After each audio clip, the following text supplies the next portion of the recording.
तो hello guys. Polity प्रवाह के इस मैराथन सेशन के सेशन नंबर 6 में आप सबका स्वागत है। आप लोगों ने ब्रेक लिया, बहुत अच्छा है, क्योंकि जो अब सेशन शुरू होने वाला है ये सेशन 5 के जितना ही इम्पोर्टेंट सेशन है। और उतना ही इम्पोर्टेंट ये सेशन है। और कुछ जगह तो ऐसी है जहां पर ये बड़ा ही ज्यादा इम्पोर्टेंट हो जाता है आपके पहले सेशन से भी। देखिए, डॉक्टर अंबेडकर ने आपके कॉन्स्टिट्यूंट असेंबली में एक चीज कही थी, और अगर मैं उसको बड़ी डेप्थ से समझू ना तो वो चीज मुझे आज भी बड़ी इमोशनल फील करवा देती है।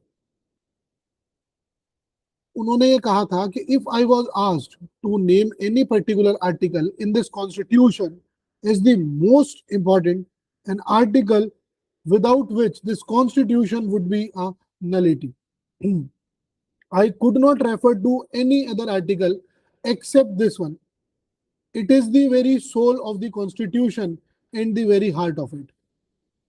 कौन सा था वो आर्टिकल? वो आर्टिकल था sir article 32, which is about the constitutional remedies.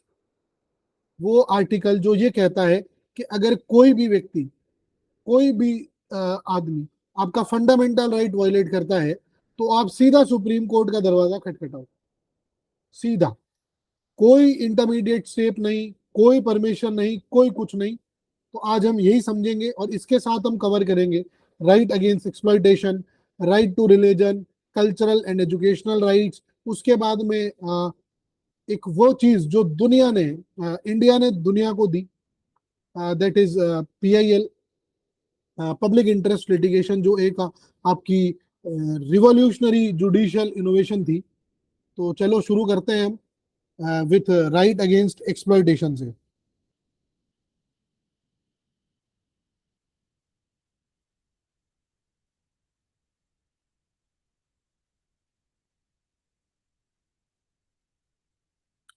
Right against exploitation, इसमें हम दो आर्टिकल्स पढ़ेंगे, आर्टिकल 23 और आर्टिकल 24।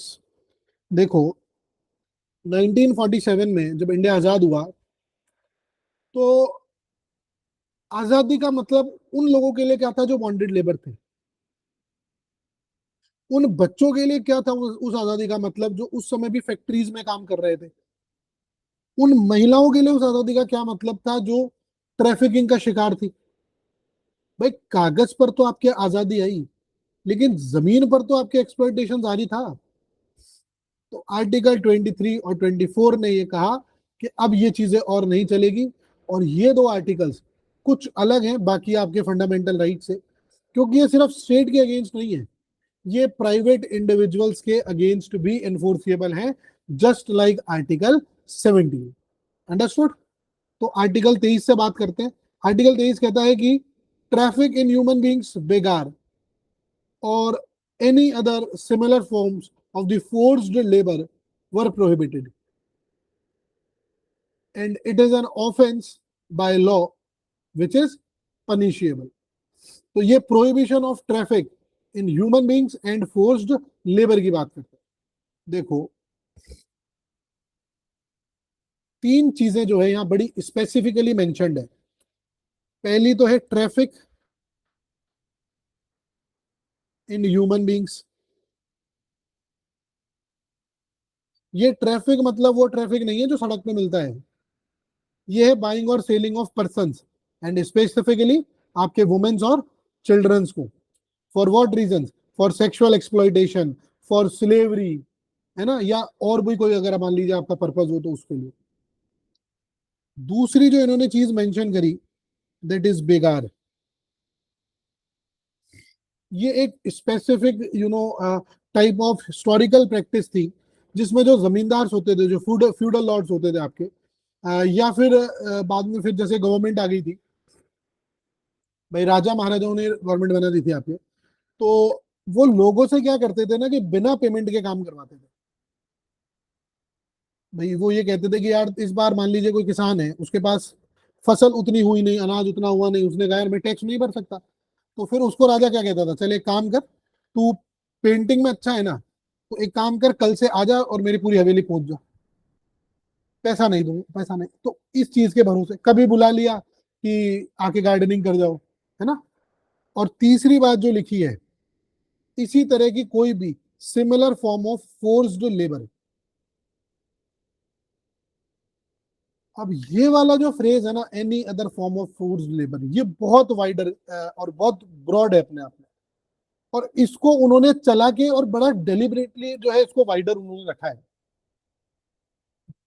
एक केस है People's Union for Democratic Rights versus Union of India 1982 का एक केस। कौन सा केस है? People's Union for Democratic Rights, PUDR versus Union of India 1982। ये अपने आप में बड़ा ही एक यू नो रिवॉल्यूशनरी केस था।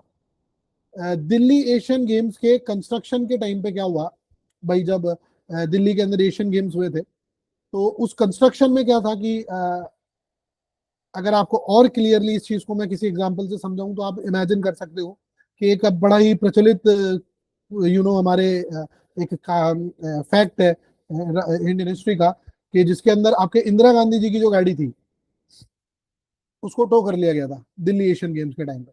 And the police officer who does that particular thing was none other than the first women IPS officer of India, madam Kiran Bedi. ठीक है, तो वही दिल्ली एशियन गेम्स की बात हम कर रहे हैं।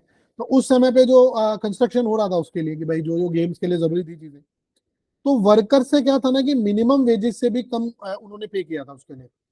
तो सुप्रीम कोर्ट ने ये कहा कि यार मिनिमम वेजेस से कम काम करवाना अपने आप में एक फोर्स्ड लेबर के है ना इक्विवेलेंट है, and that is to under article 23। Reason being, क्योंकि पॉवर्टी यार इतनी एक्सट्रीम थी कि वर्कर के पास कोई चॉइस ही नहीं थी, वो एक्सप्लॉइटेशन को एक्सेप्ट करने पे मजबूर हो रहे थे। तो कंपल्सन जो होती है ना, आपकी कंपल्सन की जो हम बात करते हैं, वो सिर्फ कोई फिजिकल नहीं होती है, वो इकोनॉमिक कंपल्सन भी हो सकती है। आर्टिकल 23 के अंदर उसको भी आपने कवर्ड किया है इस पर्टिकुलर केस में। अभी राजस्थान के अंदर आपके इन्होंने असिस्टेंट प्रोफेसर के लिए एक टीचिंग एसोसिएट करके जॉब निकाली है, और उसमें उन्होंने ये कहा है कि साहब हम 28,500 रुपए जो है उन टीचर्स को देंगे। अब मुझे एक बात बताओ यार, आपने सिर्फ नाम बदल दिया, आप कॉलेज में बच्चों को पढ़ाने के लिए भेज रहे हो, तो अब ये क्या फोर्स्ड लेबर की कैटेगरी में नहीं आता है क्या? मेरे हिसाब से तो आता है।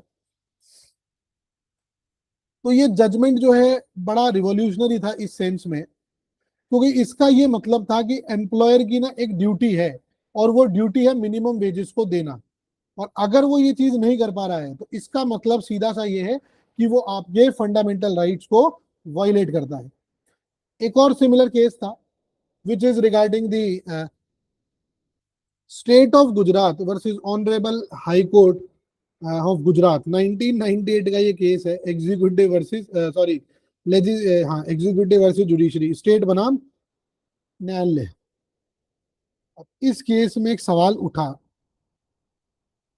और सवाल ये उठा कि क्या जो आप प्रिजनर से कंपलसरी लेबर करवाते हो तो क्या ये सही है क्या, और अगर आप ये काम करवा रहे हो तो क्या ये आर्टिकल 23 का उल्लंघन नहीं है क्या?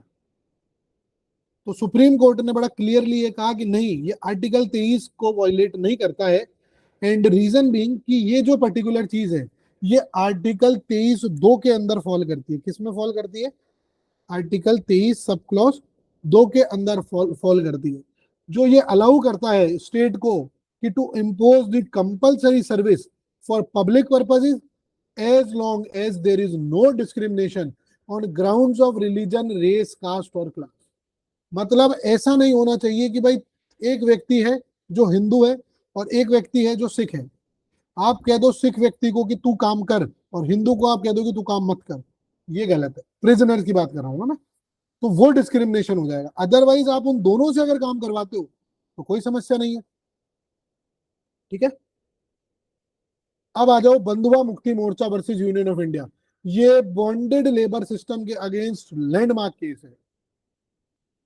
आ, ये इतना इंपॉर्टेंट केस है, मैं आपको क्या बताऊं कि जब आदमी लॉ करता है तो उसके अंदर उसको मूट कोर्ट्स करनी होती है।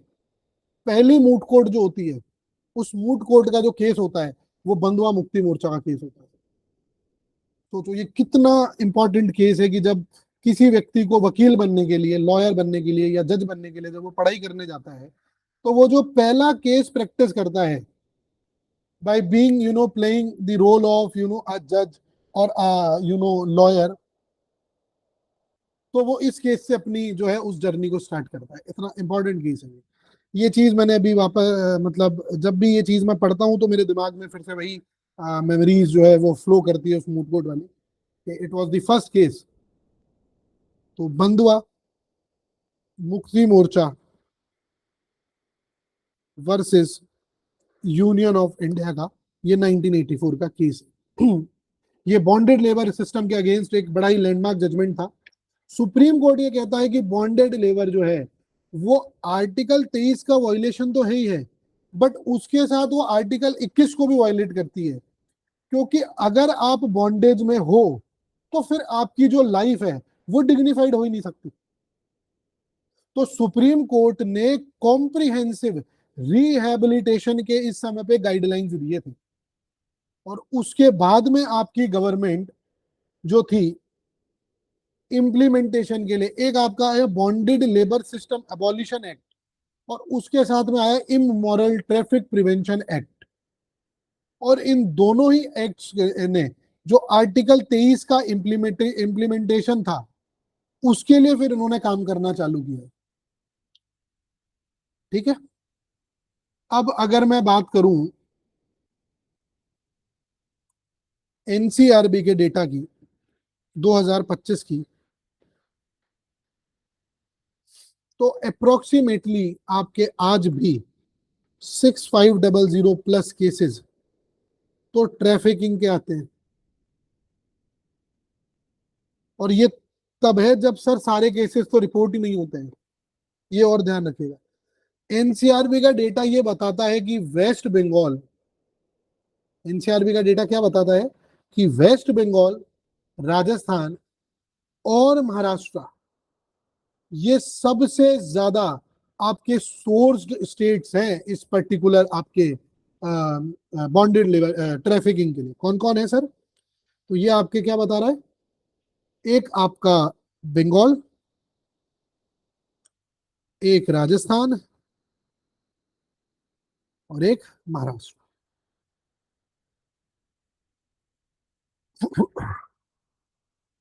अब एक और करंट अफेयर की चीज जो आपको सबको ध्यान रखनी है कि अभी एंटी ट्रैफिकिंग बिल का जो रिवाइज्ड वर्जन है, रिवाइज्ड बिल जो है वो आपके पार्लियामेंट में भी थोड़े समय पहले आया है, जो आपके इसी आर्टिकल 23 को स्ट्रेंथन करना चाह रहा है।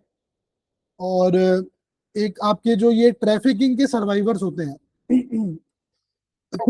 सॉरी, जो आपके ट्रैफिकिंग के सर्वाइवर्स होते हैं, तो इनको जो रिहेबिलिटेशन करना होता है, भाई आप इनको बचा लाए मान लीजिए ट्रैफिकिंग से, वापस से आप इनको निकाल लाए उस बॉन्डेड लेबर से या और जो भी जिस भी वो बॉन्डेज सिस्टम में इन्वॉल्व थे, अब इनको रिहैब करना है।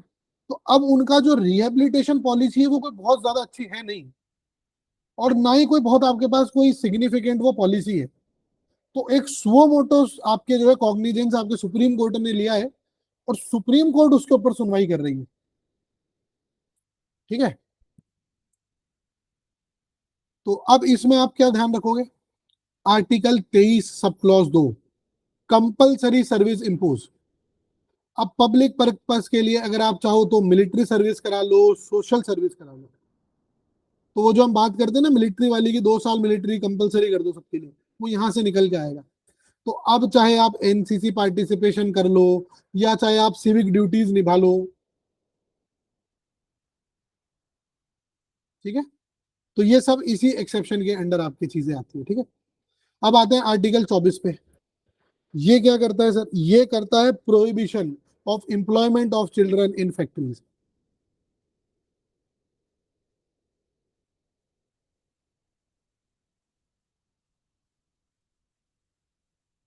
बड़ा जो है ये क्लियर आर्टिकल है जो ये कहता है कि no child below the age of 14 years, 14 year से कम का कोई भी बालक, he shall not be employed to work in any factory or mine or engaged in any other hazardous employment. Factories, mines और any other hazardous employment. ये जहां जहां पे आपको इस तरह की चीजें दिखती है वो सिर्फ इसीलिए रखी गई है कि जरूरत के हिसाब से पार्लियामेंट या फिर जो आपकी कोर्ट है वो अपने हिसाब से उसको इंटरप्रेट कर पाए। तो ये वाइडर जो है आपके इनको डेलिबरेटली जो है वाइडर और ब्रॉड सेंस में रखा गया है। उन्होंने छोड़ दिया, उनको भी पता है कि सब चीज हमें भी नहीं पता, समय के हिसाब से जैसे जैसे चीजें आती जाएगी ये समझदार लोग होंगे आगे आने वाले और ये उसके हिसाब से चीजों को मैनेज कर लेंगे। एक बड़ा ही इंपॉर्टेंट केस है, MC Mehta versus state of Tamil Nadu. एक आपके जो क्रैकर फैक्ट्री होती है ना ये फटाको वाली, उसका ये केस था। और उसमें ये था कि जो ये हजार्डस कंडीशंस होती है वहां पर भाई बारूद वगैरह सब होता ही है, तो वहां पे ना चिल्ड्रंस काम कर रहे थे। अब सुप्रीम कोर्ट को ये चीज पता चली वहां से जब ये केस हुआ, तो सुप्रीम कोर्ट ने इस चीज में बड़े कॉम्प्रिहेंसिव गाइडलाइंस दिए और उन्होंने ये कहा कि एक तो चाइल्ड लेबर बैन है, फिर उसके बाद में कि अगर ये जो इन्वॉल्व है इनके लिए तुम एक रिहेबिलिटेशन फंड बनाओ, कुछ वेलफेयर मेजर्स जो है इनके लिए आप करो। तो ये बड़ा ही एक हिस्टोरिक जजमेंट था जिसने आर्टिकल 24 को प्रैक्टिकली इन्फोर्स करवा दिया।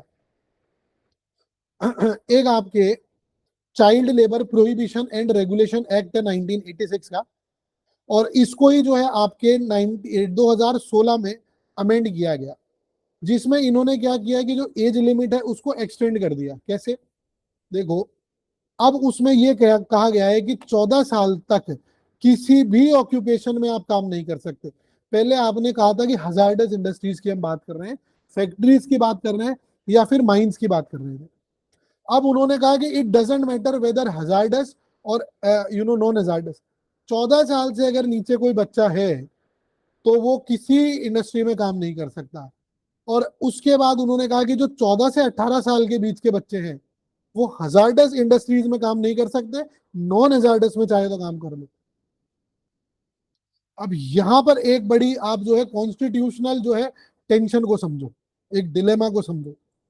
आर्टिकल 24 ये कहता है कि 14 साल, लेकिन राइट टू एजुकेशन एक्ट 2009 जो था वो ये कहता था कि 6 से 14 साल के बच्चों को स्कूल में होना चाहिए। तो मान लो अगर एक 10 साल का बच्चा है वो स्कूल नहीं जाता और नॉन हजार्डस काम करता है, तो क्या वो टेक्निकली आपके आर्टिकल 24 को वायलेट नहीं करता है? भाई, भाई टेक्निकली तो नहीं कर रहा है वो, कि भाई आपने उसको अलाउड कर रखा था, लेकिन क्या 21 को वायलेट नहीं कर रहा था वो? तो कोर्ट ने इन दोनों प्रोविजंस को बड़ा हार्मोनियसली इसको उन्होंने इंटरप्रेट किया। ठीक है। अब तो खैर आपने सिचुएशन चेंज ही कर दी है 2016 के बाद में, कि 14 साल से नीचे तो आप भले ही चाहे हजार्डस हो नॉन हजार्डस हो आप काम नहीं करोगे, और 14 से 18 के बीच में हजार्डस इंडस्ट्रीज में काम नहीं करोगे, नॉन हजार्डस में कर सकते हो। अब एक आईएलओ की रिपोर्ट है, इंडियन लेबर ऑर्गेनाइजेशन की। ठीक है। अब ये रिपोर्ट ये कहती है, 2025 की रिपोर्ट है ये, इंडिया में अभी भी अप्रोक्सीमेटली 1 करोड़ चाइल्ड लेबरर्स हैं। कितने? 1 करोड़ चाइल्ड लेबर्स हैं अभी भी। एक एथिक्स का और इशू मैं आपका इसके साथ में जो है इंटरप्रेट करना चाहता हूं आपको। एक आप लोगों ने देखा होगा हमारे हिंदुस्तान में एक बड़ा वाहियात कल्चर है छोटू बोलने का। और जनरली आप ये देखो कि जब हम ढाबे वगैरह पे या और किसी नॉट सॉर्ट ऑफ 5 स्टार और बिग रेस्टोरेंट, जो आपको रोड साइड ढाबे ढाबे होते हैं, सॉरी, उसके अंदर जब आप जाते हो तो वहाँ छोटे छोटे बच्चे काम करते हैं, इंक्लूडिंग मी ऑल्सो। छोटू, इधर आना। एथिक्स में ये आपका केस स्टडी का सवाल बन सकता है कि being an this particular officer जो इनके लिए काम करता है चाइल्ड लेबर्स के लिए, है ना, और being an SDM DM, if this type of situation persist in front of you, or being as a citizen if this particular thing persists in front of you, happens in front of you, what will you do? He will put out 2 3 4 situations for you, and then he will test you. It is my humble request to you now, coming besides from the, coming aside from the ethics or political angle, from an humanitarian ground, that your chotu will haunt that particular child for lifelong. Morally आप लोगों के लिए बहुत गलत है। आप उस बच्चे का जो पूरा कॉन्फिडेंस है, जो साइकोलॉजिकल उसको जो ब्रेकडाउन है, वो जितना आप देते हो वो बहुत गलत है। तो आगे से जो भी लोग हैं, आप सब पढ़े लिखे व्यक्ति हैं, समझदार लोग हैं, अगर आप दिखे इस तरह की चीजें आपको करते हुए, तो आप उस बच्चे को इस तरीके से ट्रीट मत करो। तो ये एक छोटू कल्चर है जो इस देश से हमें खत्म करना चाहिए। ये बहुत जरूरी है हमारे लिए ना।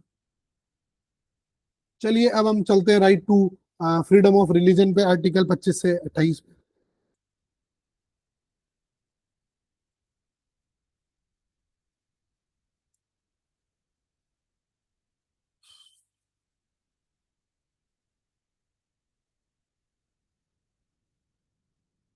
ये एक ऐसा आपका जो है सेक्शन है जो 2019 के बाद से स्पेसिफिकली इंडिया में बड़ा कॉन्स्टेंटली डिबेट में है। इस सेक्शन को आज ज्यादा जरूरी है कि हम समझे, क्योंकि जो पॉलिटिकल डिस्कोर्स है हमारा, उसने इसे इतना ज्यादा मडी कर दिया है कि मतलब जो हमारे ओरिजिनल कॉन्स्टिट्यूशनल प्रोविजंस है ना, वो अनक्लियर हो गए हैं काफी लोगों को। तो सीधा आर्टिकल से ही शुरू करेंगे हम इसको, ठीक है। तो आर्टिकल 25 ये कहता है कि freedom of conscience and free profession, practice and propagation of religion. ये कीवर्ड्स आप ध्यान रखो, है ना। पहला conscience, free profession, practice and propagation. इसकी आपको फ्रीडम दी है। और किसकी है ये सब चीजें? रिलीजन की। लेकिन 25 का सब क्लॉज एक ये कहता है कि it is subject to public order, morality, health and other provision of this part. जो सभी पर्संस को इक्वली फ्रीडम ऑफ कॉन्साइंस और right to freely profess, practise और प्रोपगेट रिलीजन का एक राइट देती है। बट रिस्ट्रिक्शंस क्या लगाई? पब्लिक ऑर्डर, मोरालिटी और हेल्थ। आप तीन वर्ड्स को देखो, आपको मोटा मोटी में प्रोफेस का मतलब ये होता है कि अपने रिलीजन को ओपनली डिक्लेयर करना। भाई कोई भी सिटीजन ये कह सकता है कि मैं हिंदू हूं, मैं मुस्लिम हूं, मैं एथीस्ट हूं, बिना किसी डर के, बिना किसी फियर के। प्रैक्टिस में ये होता है कि आप अपने रिलीजियस बिलीफ्स के अकॉर्डिंग एक्चुअली जीना शुरू करो। भाई आपकी जो प्रेयर्स हैं, रिचुअल्स है, कस्टम्स हैं, सब आप करो। लेकिन प्रैक्टिस का एक लिमिट है। अगर वो प्रैक्टिस पब्लिक ऑर्डर या मोरालिटी के अगेंस्ट है, तो आप उसको रिस्ट्रिक्ट कर सकते हो। अब प्रोपोगेट में क्या होता है कि अपने रिलीजन को स्प्रेड करना, भाई दूसरे लोगों को अपने रिलीजन के बारे में इन्फॉर्म करना। अब ये बड़ा कंट्रोवर्शियल वर्ड है, क्योंकि जो क्रिश्चियन मिशनरीज थे ना, उनकी जो कन्वर्जन एक्टिविटीज है, वो सारी चीजें इस वर्ड के अंडर आती। अब इसमें एक और बड़ा क्रिटिकल डिस्टिंक्शन है, और वो ये है कि प्रोपोगेट जो है, इसका मतलब जो है ना, वो ये नहीं है कि आपको हमने कन्वर्जन का राइट दे दिया है। ये है right to inform, right to convert नहीं है।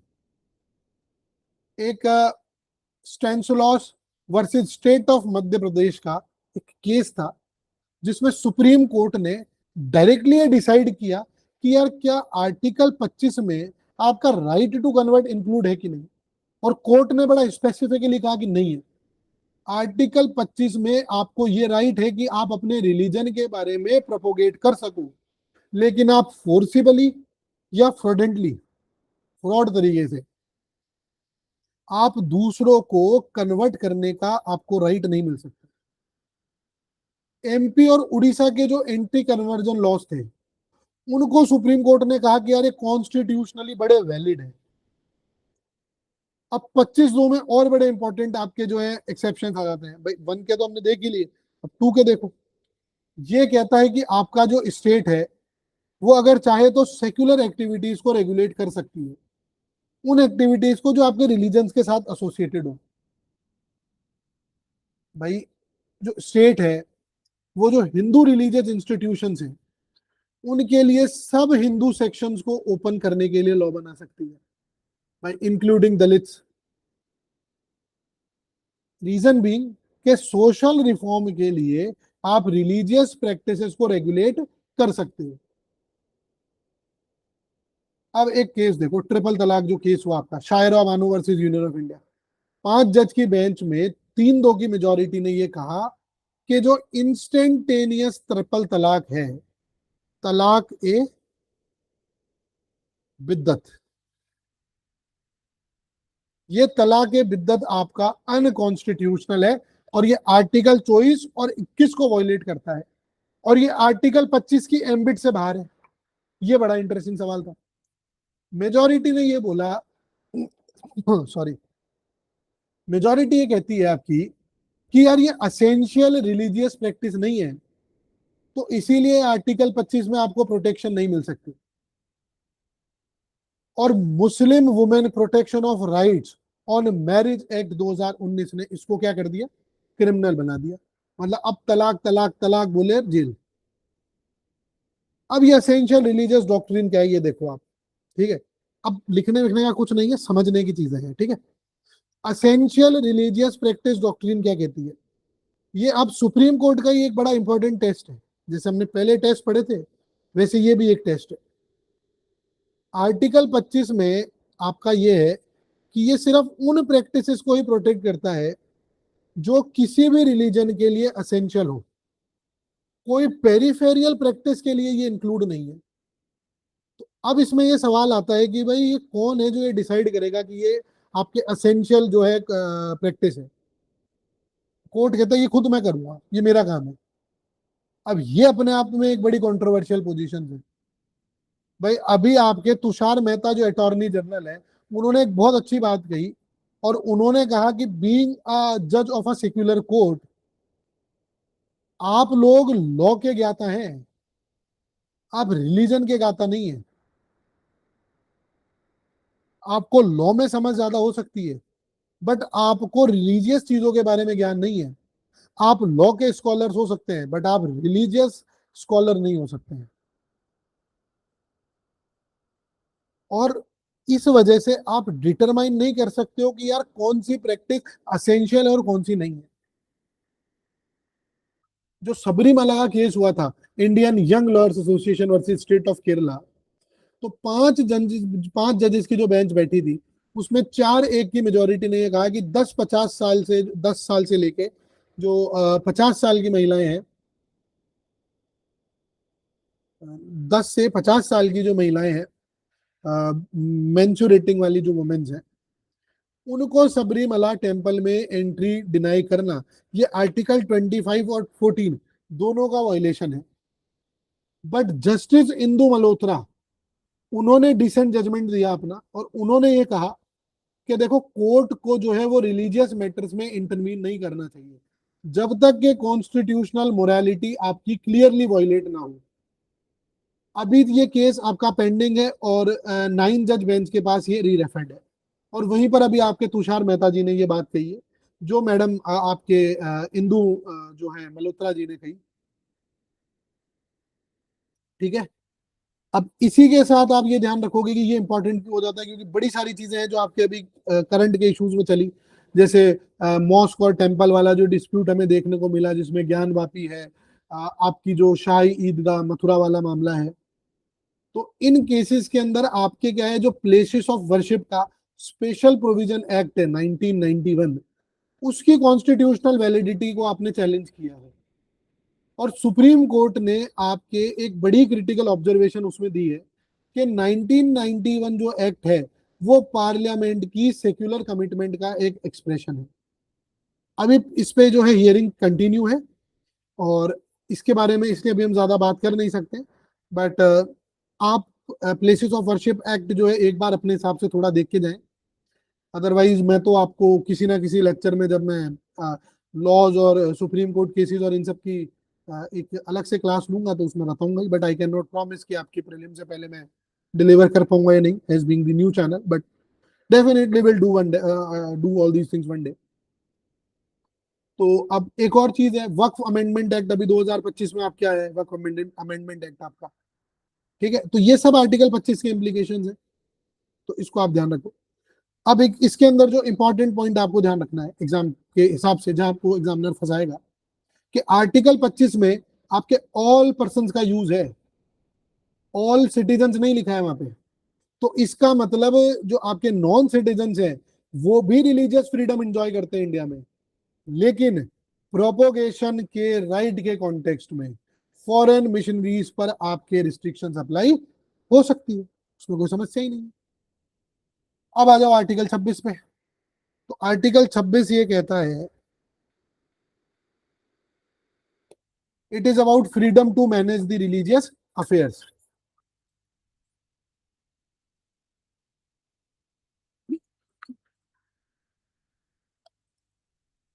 आर्टिकल 26 जो है वो आपका जो रिलीजियस डिनोमिनेशन है ना, यानी कि जो आपके ऑर्गेनाइज्ड रिलीजियस ग्रुप्स हैं, उनको कुछ स्पेसिफिक राइट्स देता है।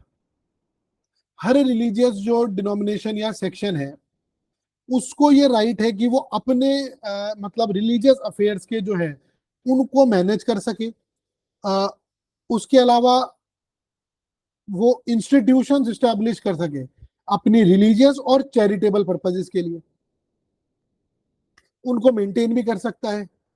बट जो एडमिनिस्ट्रेशन और जो एक्विजिशन होगा आपके प्रॉपर्टी का, वो कैसा होगा, वो अकॉर्डिंग टू लॉ होना चाहिए।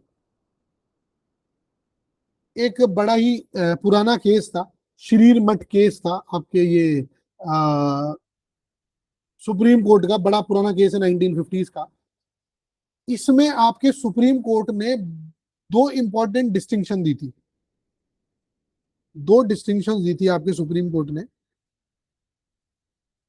और उसमें जो डिस्टिंक्शन है, वो पहली तो है कि रिलीजियस जो डिनोमिनेशन है आपकी,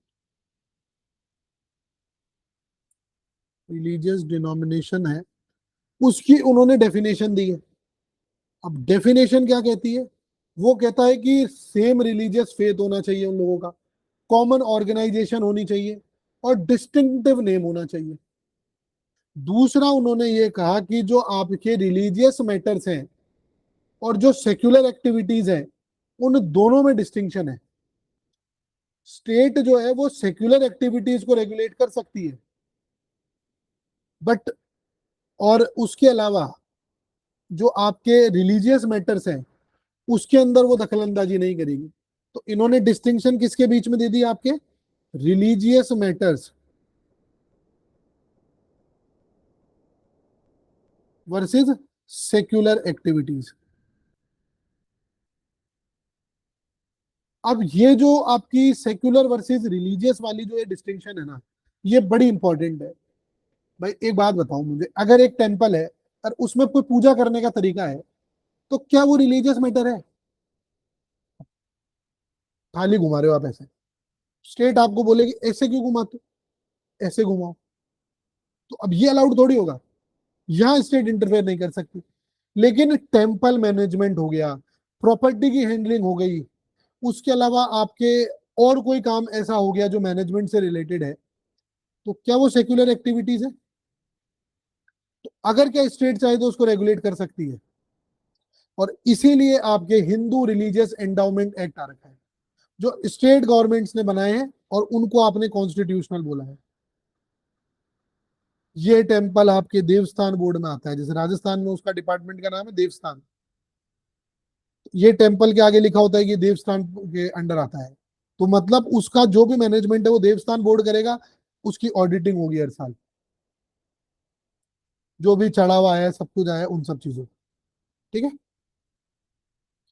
आर्टिकल 27 देखो, ये कहता है कि कोई भी person, it is about freedom from payment of taxes for promotion of any religion. किसी भी रिलीजन के प्रमोशन के लिए आपको टैक्स नहीं देना है, पेमेंट ऑफ टैक्सेस से आपको फ्रीडम है। ये कहता है कोई भी पर्सन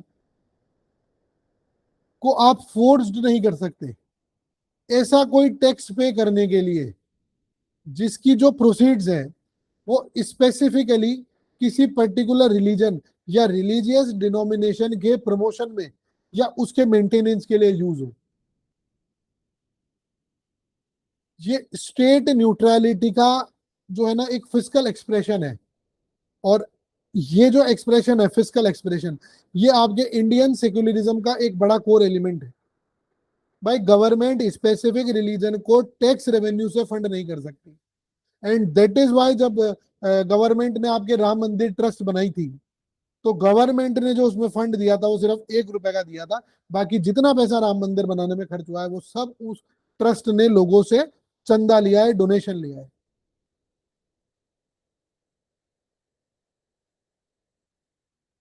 अब इसमें एक नुआंस और है, वो ये है कि जो आर्टिकल 27 है ना, वो किसी भी टैक्स के लिए नहीं बात करता।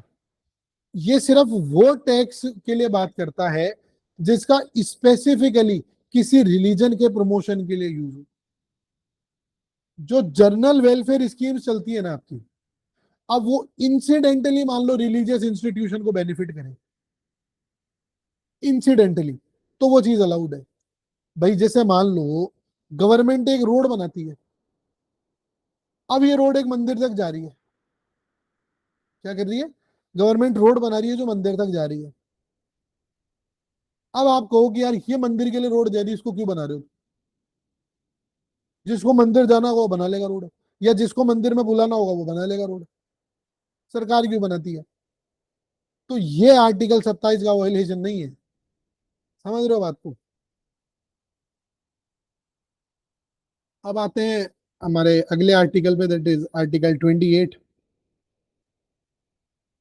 आर्टिकल 28 ये कहता है freedom from religious instruction in certain educational institutions.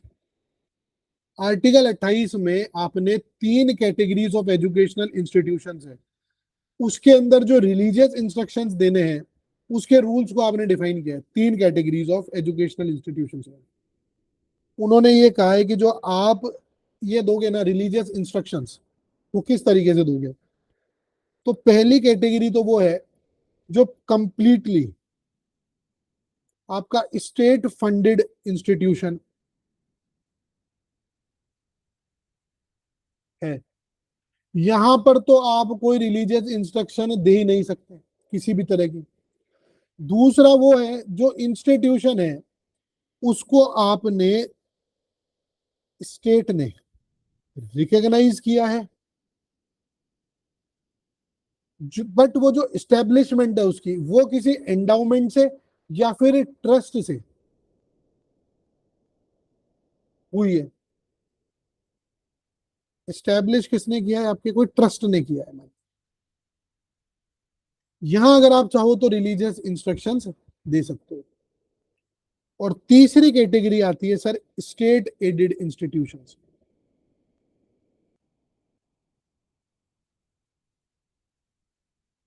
अब यहां पे आपके रिलीजियस इंस्ट्रक्शन हो सकती है। क्या हो सकती है? यहां पर रिलीजियस आपके इंस्ट्रक्शंस हो सकती है, लेकिन किसी भी बच्चे को, किसी भी पर्सन को आप उसको अटेंड करने के लिए फोर्स नहीं कर सकते। ये डिस्टिंक्शंस बड़ी इंपॉर्टेंट है प्रैक्टिकली। भाई मिशनरी स्कूल्स जो है ना आपकी, जो स्टेट एडेड है, वहां पे बाइबल स्टडी या जो उनकी रिलीजियस प्रेयर्स है वो ऑप्शनल है, कंपलसरी नहीं है। ये जो सेंट आपकी ये मेरी, सेंट मैरी, सेंट एंसलम और ये बाकी जो ये सेंट वाली स्कूलें हैं या फिर और कोई स्कूल है, तो वहां पे वो अपनी क्रिश्चियन प्रेयर्स करवाते हैं।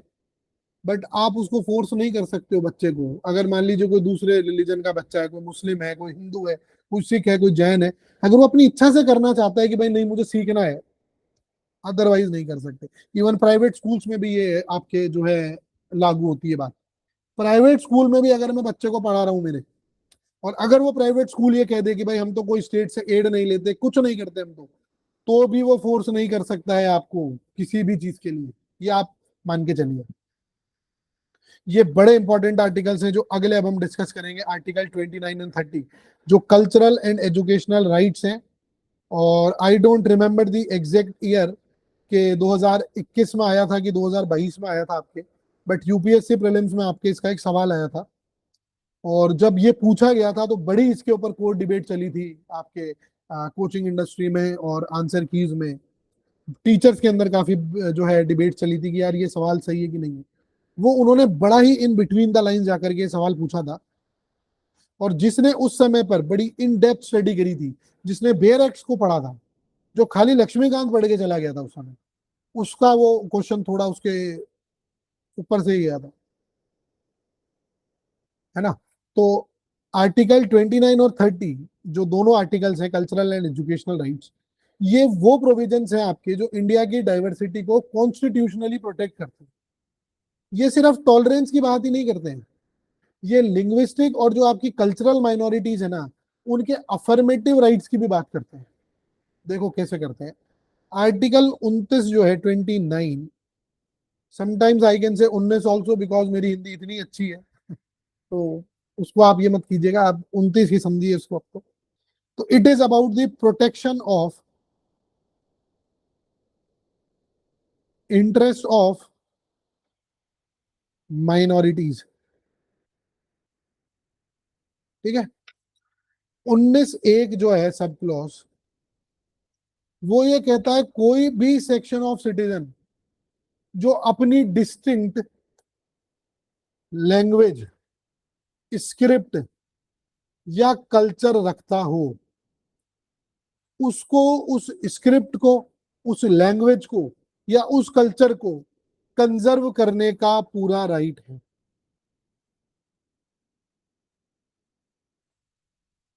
आर्टिकल 29(1) में कहीं पर भी माइनॉरिटीज वर्ड का कोई यूज नहीं किया गया है, एनी सेक्शन ऑफ सिटीजन कहा गया है। तो टेक्निकली मेजॉरिटी भी इस आर्टिकल का यूज कर सकती है, जैसे हिंदी स्पीकर्स अपनी लैंग्वेज प्रोटेक्ट करने के लिए इसका यूज कर सकते हैं। लेकिन प्रैक्टिकली ये माइनॉरिटीज के लिए यूज होता है, टेक्निकली अगर चाहो तो मेजॉरिटी भी कर लो। 29(2) क्या कहता है कि किसी भी सिटीजन को सिर्फ रिलीजन, रेस, कास्ट, लैंग्वेज या इनमें से किसी के ग्राउंड पर स्टेट एडेड एजुकेशनल इंस्टीट्यूशन में एडमिशन से डिनाई नहीं किया जा सकता। बड़ा इंपॉर्टेंट केस है, Saint Xavier versus state of Gujarat.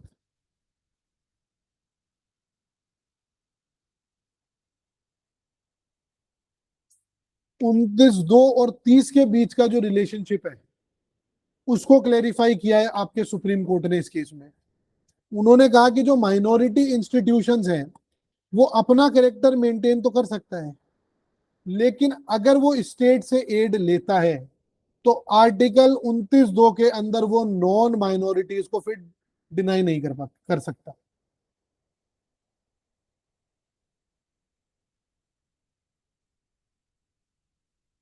भाई सेंट जेवियर्स आपके क्रिश्चियंस की स्कूल है, तो वहां हिंदूज भी पढ़ते हैं, मुस्लिम भी पढ़ते हैं, सिख भी पढ़ते हैं, पारसी भी पढ़ते हैं, आपके जैन पढ़ते हैं, बौद्ध पढ़ते हैं, सब पढ़ते हैं, है ना। कैसे पढ़ ले रहे हैं। 30 तो आपका क्या कह रहा है, भाई आप अपनी एजुकेशनल इंस्टीट्यूशन एडमिनिस्टर कर लो, पर 29(2) क्या कह रहा है।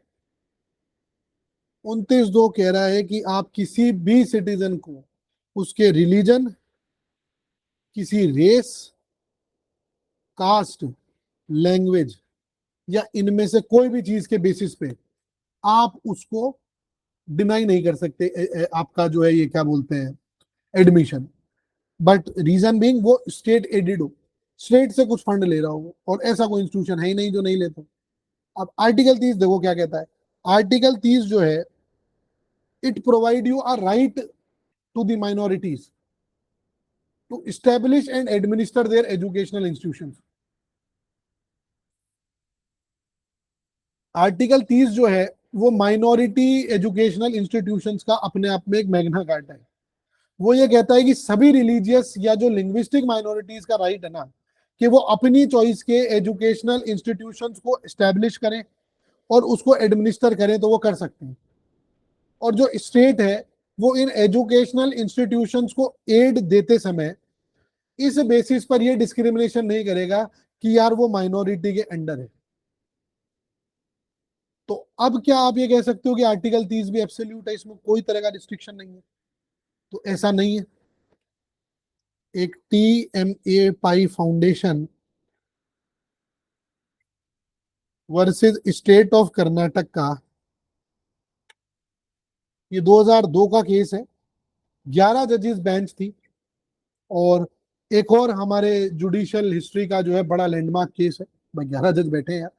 तो सुप्रीम कोर्ट ने इस केस में ये बोला कि राइट टू एस्टेब्लिश और administer it include the right to admit student, appoint staff. लेकिन रीजनेबल रेगुलेशंस की जो है ना ज्यादा स्कोप यहां पर है। अगर इंस्टीट्यूशन आपके एड ले रहा है स्टेट से, तो TMA पाई ने आपके माइनॉरिटी इंस्टीट्यूशंस की यहां पर डेफिनेशन भी क्लियरिफाई की, मतलब इस केस में उसमें यह कहा कि जो एस्टेब्लिशमेंट के टाइम पर माइनॉरिटी का स्टेटस है वो बड़ा मैटर करता है। और इस पाई फाउंडेशन के बाद आपके एक और केस आता है, वो आता है Inamdar versus state of Maharashtra 2005 का केस। उसमें सुप्रीम कोर्ट ये कहता है कि अनएडेड जो माइनॉरिटी इंस्टीट्यूशंस हैं उनको एडमिनिस्ट उनके जो उसमें जो आपके एडमिशंस होते हैं उसमें स्टेट इंटरफेरेंस से आपको मैक्सिमम प्रोटेक्शन हम देते हैं। पर जो मेरिट का मैंडेटरी कोटा है उसको भी आप वहां चाहो तो इम्पोज नहीं करा सकते, स्टेट अगर चाहे तो मेरिट का कोटा भी। पर गवर्नमेंट ने बाद में क्या किया कि वो 93rd अमेंडमेंट एक्ट लेकर के आ गई और उसने 15(5) ऐड कर दिया, और 15(5) में ये कहा कि जो प्राइवेट इंस्टीट्यूशन में रिजर्वेशन है ना वो हम अलाउ कर रहे हैं एक्सेप्ट माइनॉरिटी इंस्टीट्यूशन। अब मुझे एक बात बताओ, जो AMU आपका है, जामिया मिस्लिया, ये मिलिया इस्लामिया जो कॉलेज है, अब ये स्टेट से फंड लेते हैं, इसीलिए इसके अंदर आपकी मजबूरी है कि आपको सारी चीजें देनी पड़ती है गवर्नमेंट वाली, वरना ये मना कर सकते हैं कल को कि भाई ये हमारा इंस्टीट्यूशन है। बट वो स्टेट से एड लेते हैं तो मना कैसे करें। ऐसे ही एक और केस था आपके Muthu Lakshmi versus state of Kerala का। उसमें सुप्रीम कोर्ट ये कहता है कि जो माइनॉरिटी स्टेटस है ना, वो माइनॉरिटी स्टेटस आपका दो बेसिस पे होता है। इसी चीज पे वो सवाल था जो मैं आपको बता रहा था उस समय, प्रीलिम्स वाला। माइनॉरिटी स्टेटस दो बेसिस पे आपके होता है। एक आपका होता है रिलीजियस बेसिस पे, और एक होता है आपका लिंग्विस्टिक बेसिस पे। दोनों बेसिस पे आप माइनॉरिटीज की बात करते हो सर। और ये जो है ना ये स्टेट स्पेसिफिक कॉन्सेप्ट कॉन्सेप्ट है ये। भाई जो कम्युनिटी एक स्टेट में माइनॉरिटी है वो दूसरे स्टेट में मेजोरिटी हो सकती है। जैसे आप देखो, मुस्लिम्स जो है आपके वो गुजरात में या राजस्थान में माइनॉरिटी में है, लेकिन आप JNK में चले जाओ अंडर दी ओल्ड कॉन्स्टिट्यूशन, वो मेजोरिटी में थी मुस्लिम्स आपकी वहां पर, वहां हिंदूज माइनॉरिटी में। अभी आपके एक 7 जज बेंच केस थी, उसने एक 1967 के जजमेंट को ओवररूल किया है, और वो था साहब आपके AMU के माइनॉरिटी स्टेटस को लेकर के। और उसमें उसने ये कहा था 1967 का जो जजमेंट था कि आपका जो AMU है ना वो माइनॉरिटी इंस्टीट्यूशन हो सकता है, क्योंकि मुस्लिम्स ने इसको स्टैब्लिश किया था। वो फुल बेंच का मेजोरिटी व्यू था। बट अब फिर से आपका एक 7 जज बेंच का जजमेंट आया है, और इसमें भी आपके फुल बेंच ने मेजोरिटी में जजमेंट दिया है। उसमें उन्होंने ये कहा कि पार्लियामेंट के द्वारा जो इनकॉर्पोरेशन है किसी चीज का, वो ऑटोमेटिकली आपका जो माइनॉरिटी कैरेक्टर है उसको एंड नहीं करता है।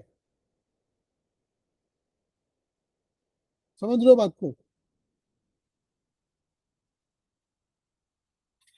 अब ये बड़ा ट्रांसफॉर्मेटिव जजमेंट था, और ये मतलब ये वाली जो चीज है अभी बड़ी इम्प्लीमेंटेशन स्टेज में है। ठीक है। तो अब एक चीज आप ये ध्यान रखोगे कि आर्टिकल 30 जो है वो माइनॉरिटीज के लिए नहीं है। आर्टिकल 19 कहता है एनी सेक्शन ऑफ सिटीजन। अब ये डिस्टिंक्शन आपको ध्यान रखना है। सॉरी मैं ही गलत बोल गया। आर्टिकल 30 लिख देता हूँ, कई बार चीजें लिखनी भी ठीक रहती है। आर्टिकल 29, ये देखो आर्टिकल 29 और आर्टिकल 30, इसमें जो डिस्टिंक्शन है ये है आपका मुस्लिम माइनॉरिटीज के लिए, और आर्टिकल 29 जो है आपका ये एनी सिटीजन के लिए। ठीक है, कोई भी सेक्शन ऑफ सिटीजन हो उसके लिए है ये, इसमें माइनॉरिटी वर्ड यूज नहीं है। ठीक है, अब आ जाओ साहब उस आर्टिकल पे जिसके लिए आपके अंबेडकर ने ये कहा था कि it is the very soul and heart of the constitution, and that is article 32, right to constitutional remedies. चलिए आर्टिकल 32 खत्म करते हैं, तो टेक्निकली हमारा फंडामेंटल राइट्स भी खत्म हो जाएगा फिर। तो सबसे पहले तो आप ये समझो कि यार अगर मान लीजिए कोई राइट है और अगर वो राइट एनफोर्स ही नहीं हो सकता तो उसका फायदा क्या है। भाई दुनिया में कई कॉन्स्टिट्यूशन ऐसे हैं जो बड़े ब्यूटीफुल राइट्स आपके डिक्लेयर करते हैं, लेकिन इन्फोर्समेंट मैकेनिज्म ही नहीं है उनके पास। सोवियत यूनियन का कॉन्स्टिट्यूशन जो था 1936 का, वो बहुत एक्सटेंसिव राइट्स को डिक्लेयर करता था, लेकिन स्टालिन के राज में वो सिर्फ कागज पर रह गए थे। अब हमारे मेकर्स ये जानते थे कि यार राइट्स जो है वो तभी जाके रियल हो सकते हैं जब एनफोर्समेंट उनकी गारंटीड हो। इसीलिए आर्टिकल 32 जो है वो खुद एक फंडामेंटल राइट है, right to approach Supreme Court when any fundamental right is violated. 32 एक ये कहता है कि right to move Supreme Court by appropriate proceedings for enforcement of rights conferred by part 3 is guaranteed. 32(2) कहता है सुप्रीम कोर्ट को ये पावर है अप्रोप्रिएट डायरेक्शंस, ऑर्डर्स या रिट्स इशू करने का, कि including all those writs in the nature of habeas corpus, mandamus, prohibition, quo warranto and certiorari. ये 5 तरह की रिट्स की बात 32(2) में करी गई है। 32(3) कहता है कि पार्लियामेंट किसी भी अदर कोर्ट को ये पावर दे सकती है without prejudice to the Supreme Court's power. कौन दे सकता है, ये एक और सवाल आपके यूपीएससी प्रीलिम्स में जिस साल आया था उस साल बड़ी समस्या लोगों को हुई थी, उन्हें पता ही नहीं था इस चीज के बारे में। पार्लियामेंट जो है अगर वो चाहे तो किसी और कोर्ट को भी ये जो रिट वाली पावर है या जो आपके ये 32 वाली जो पावर है ये किसी और कोर्ट को भी ट्रांसफर कर सकता है, पर कौन कर सकता है, पार्लियामेंट कर सकता है, बट उसके अंदर वो सुप्रीम कोर्ट की पावर्स को टच नहीं कर सकता।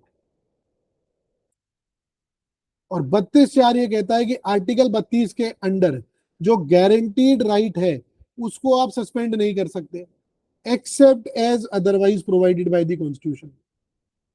अब वो कॉन्स्टिट्यूशन ही प्रोवाइड करे फिर उसको। अब आर्टिकल 32 और आर्टिकल 226, अब इनमें क्या डिफरेंस है ये देखो। 226 हाई कोर्ट को ये पावर देता है, सेम रिट इशू करने की पावर है, लेकिन 226 जो है वो ब्रॉडर है। हाई कोर्ट जो है वो फंडामेंटल राइट्स के वायलेशन पर और किसी और पर्पस के लिए भी रिट्स को इशू कर सकती है, बट सुप्रीम कोर्ट को आपने बड़ा इस मामले में जो है वो नैरो करा हुआ है। वो कैसे करा हुआ है कि जो सुप्रीम कोर्ट है वो आर्टिकल 32 में सिर्फ फंडामेंटल राइट्स के वायलेशन के लिए ही आप जो है सुप्रीम कोर्ट जा सकते हो या रिट्स इशू करा सकते हो। तो अब मान लीजिए किसी के पास दो ऑप्शन है, आर्टिकल 32 और आर्टिकल 226, हाई कोर्ट चले जाओ या सुप्रीम कोर्ट चला जाओ। तो अब बताओ वो जनरली कौन सा चूज करे। तो जनरली होता यह है कि वो व्यक्ति सीधा जो है जनरली हाई कोर्ट को अप्रोच करता है, बिकॉज वो बड़ा ही प्रैक्टिकल है और दूसरी चीज वो फास्टर है। लेकिन अगर मैटर बहुत ज्यादा अर्जेंट है या मान लो उसका कोई नेशनल सिग्निफिकेंस है तो फिर सीधा सुप्रीम कोर्ट 32 में। अंबेडकर ने ये एक और चीज बड़ी क्लियरली एक्सप्लेन करी आपकी, कि यार उन्होंने कहा कि it is one thing to say that parliament shall not take away the fundamental right, but it is an entirely different thing to say that there shall be no remedy. तो article 32 ने इन दोनों चीजों को combine कर दिया, उसने right भी दे दिया और रेमेडी भी दे दी।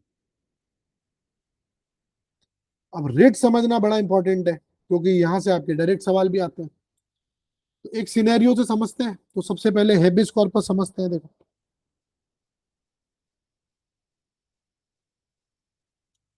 हेबियस कॉर्पस, इसका मतलब है you may have the body. क्या है?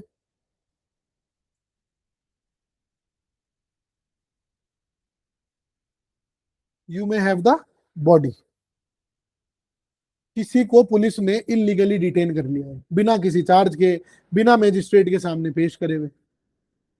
अब फैमिली आर्टिकल 32 या आर्टिकल 226 के अंदर जाके पिटीशन फाइल करती है, तो सुप्रीम कोर्ट या हाई कोर्ट जो है वो हेबियस कॉर्पस रिट इशू करेगा उस केस में। वो जेलर को ये कहता है कि भाई इस पर्सन को कोर्ट में फिजिकली प्रेजेंट करो, और जो डिटेंशन तुमने किया है इसका मुझे लीगल जस्टिफिकेशन दो। अगर तुम्हारे पास जस्टिफिकेशन नहीं है तो रिलीज करो तुरंत उसको। हेबियस कॉर्पस लैटिन वर्ड है ना, लैटिन टर्मिनोलॉजी है। इसका इंग्लिश में मतलब होता है you shall have the body. ये लिबर्टी का जो है सबसे पावरफुल रिट है सर। मतलब ये सेंचुरीज ओल्ड है, और ये आपके इंग्लैंड से आया है। एडीएम जबलपुर वर्सेस शिवकांत शुक्ला 1976 का जो इमरजेंसी का आपका काले अध्याय था, ये वो वाला केस है। सुप्रीम कोर्ट ने 4-1 मेजोरिटी से यह कहा कि इमरजेंसी में हेबियस कॉर्पस की पिटीशन जो है वो नहीं लग सकती। भाई आपका आर्टिकल 21 सस्पेंडेड है, तो इस केस में सिर्फ एचआर खन्ना ने डिसेंट दिया। उन्होंने अपनी कैरियर को जो है वो कुर्बान कर दिया लिटरली इस केस में। वो मतलब सुपर सीड किया गया था उनको सीजीआई अपॉइंटमेंट में। 3 उनसे नीचे के व्यक्तियों को, जो उनसे जूनियर थे, उनको बाईपास कर करके सीजीआई बनाया गया था। तो ये बहुत डार्क मोमेंट था आपके इंडियन जुडिशियल हिस्ट्री का। तो कभी जब हम जुडिशरी पे चैप्टर लेके आएंगे तो उसमें हम बड़ी डिटेल में इस पर चर्चा करेंगे।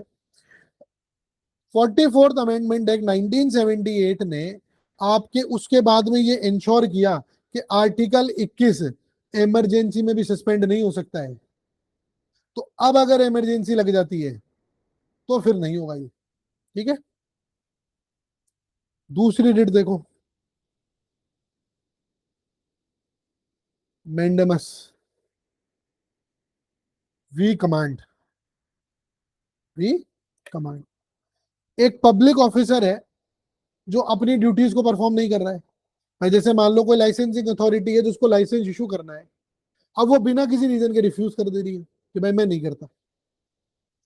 तो अब सुप्रीम कोर्ट या हाई कोर्ट मेंडेमस इशू ये करके कहता है कि we command you to perform your duty. तो मेंडेमस जो है वो सिर्फ पब्लिक ड्यूटीज के लिए है, ये किसी प्राइवेट इंडिविजुअल के लिए नहीं है। ये आप ध्यान रखोगे। और ये भी तब है जब वो ड्यूटी आपकी मिनिस्टीरियल हो, मतलब डिस्क्रिशनरी नहीं हो। भाई आप गवर्नर को ये नहीं कह सकते हो कि वी कमांड यू, कि इसको तुम सरकार बनाने का न्योता दो, नहीं। वो डिस्क्रिशनरी पावर है गवर्नर की। मिनिस्टीरियल पावर के लिए आप कह सकते हो। आप एक आईएएस अधिकारी को ये कह सकते हो कि ये काम कर, we command you to obey your duty. तो डिस्क्रिशनरी ड्यूटीज में जो कोर्ट है वो स्पेसिफिक डिसीजन आपका मैंडेट नहीं कर सकती।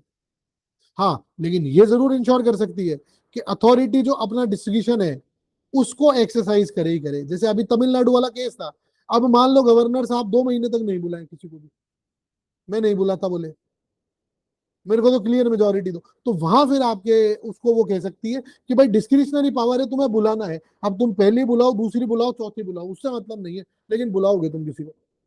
ये डिस्क्रिशनरी पावर है तुम्हारी, इसको एक्सरसाइज करनी पड़ेगी तुम्हें। हम ये नहीं कहते कि तुम टीवी को बुलाओ, कि डीएमके को बुलाओ, कि एआईएडीएमके को बुलाओ, बट तुम अपनी डिस्क्रिशनरी पावर को यूज करो और बुलाओ किसी को जिसको बुलाना है उसको।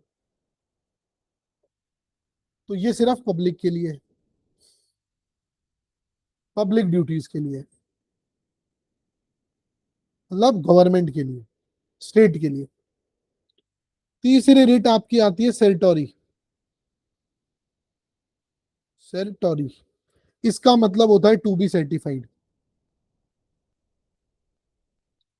एक मान लीजिए कोई लोअर कोर्ट है, या मान लो कोई ट्रिब्यूनल है, और उसने कोई गलत ऑर्डर दे दिया भाई, एक्सेस ऑफ जुरिस्डिक्शन में, या नेचुरल जस्टिस का प्रिंसिपल वायलेट कर देती है, तो जो उससे ऊपर वाली कोर्ट है वो सेरेटोरी रिट इशू करेगी। और लोअर रिकॉर्ड का जो वो रिकॉर्ड है, जो लोअर कोर्ट है उसका जो रिकॉर्ड है उसको अपने पास मंगवाएगी, और वो चाहे तो फिर ऑर्डर ख्वाहिश कर देगी।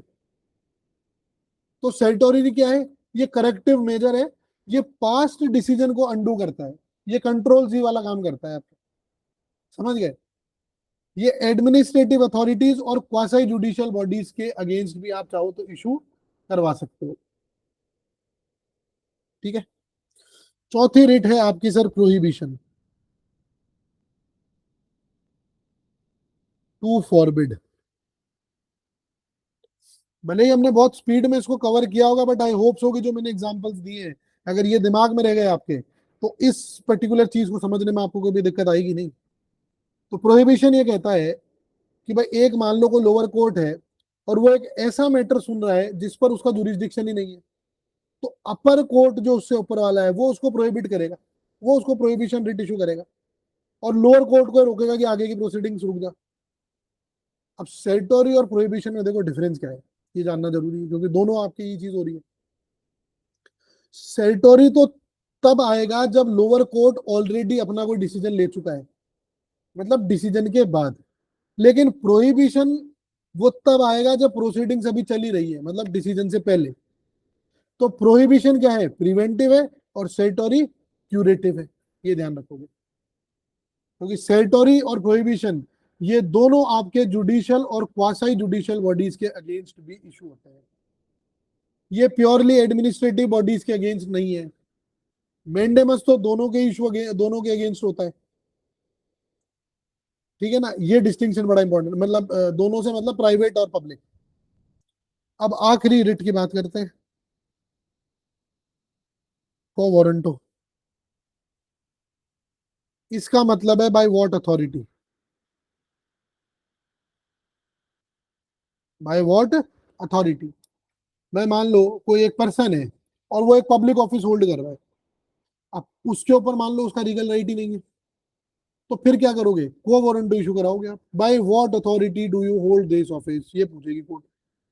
कोर्ट से फिर आपको मतलब कोर्ट से जो फिर ये ऑर्डर निकलेगा, तो उस पर्सन को ये जस्टिफाई करना पड़ेगा कि यार मेरी अथॉरिटी है इसलिए मैं बैठा हूं। तो ये रिट किसके लिए है?